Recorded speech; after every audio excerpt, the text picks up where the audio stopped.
Bismillahirrahmanirrahim.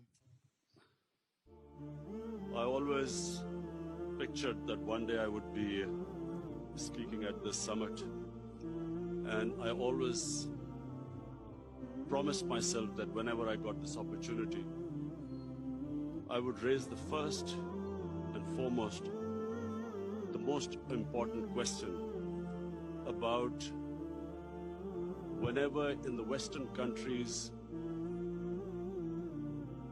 people blaspheme our Prophet, peace be upon him, I always felt that the response from the Muslim Ummah, the OIC, I always felt it was lacking. The OIC owes a responsibility. Us heads of the states, we have a responsibility to the Muslim world. When anyone in the Western world blasphemes our Prophet, peace be upon him, it is a failure of the OIC that we have not been able to explain to the Western countries that the love and affection that we feel for our Holy Prophet, that how he lives in our hearts. It was up to us to explain to the Western people that the amount of pain they cause us when they ridicule or mock our Holy Prophet.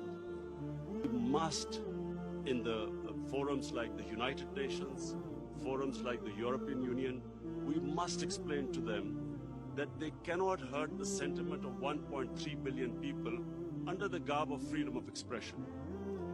The Jewish community has very successfully explained to the world that any misinterpretation of the Holocaust gives them pain. And so the Western world views Holocaust with a lot of sensitivity. But that sensitivity is lacking when they come to talking about our Holy Quran or our Prophet, peace be upon him. So I feel that this forum must take it upon itself to explain to the Western world through these forums what it means to us and how we love and respect our Holy Prophet. Secondly, the Western world has very, through ignorance partly and willfully, they have equated Islam with terrorism or radical Islam with terrorism. Religion has nothing to do with terrorism. This attack in New Zealand by this gunman who goes into a mosque and shoots 50 innocent people is because they cannot understand that Islam has nothing to do with terrorism. And they have this indoctrination that somehow whenever a Muslim is involved in terrorism, it's something to do with Islam. Before 9/11, 80% of the suicide terrorist attacks were by Tamil Tigers. But no one blamed Hinduism for it. When the Japanese in the Second World War indulged in kamikaze pilots who blew themselves up on American ships, but no one blamed the Japanese religion for it. We, the heads of Muslim states, have not been able to explain to the West, not powerfully enough, that Islam has nothing to do with terrorism. Political struggles have everything to do with terrorism. Muslim freedom struggles or Muslim freedom political struggles are delegitimized when they are termed as because of Islamic radicalism. For instance, after 9/11, the people of Kashmir have been conducting a political struggle for their freedom. But after 9/11, it was oppressed, calling it Islamic radicalism and Islamic terrorism. Similarly, the Palestinians. After 9/11, the Palestinians were oppressed, the Israeli government used the word Islamic terrorism. So this is my second point. I feel that from this forum, we must take a stand. We must de-link terrorism with Islam.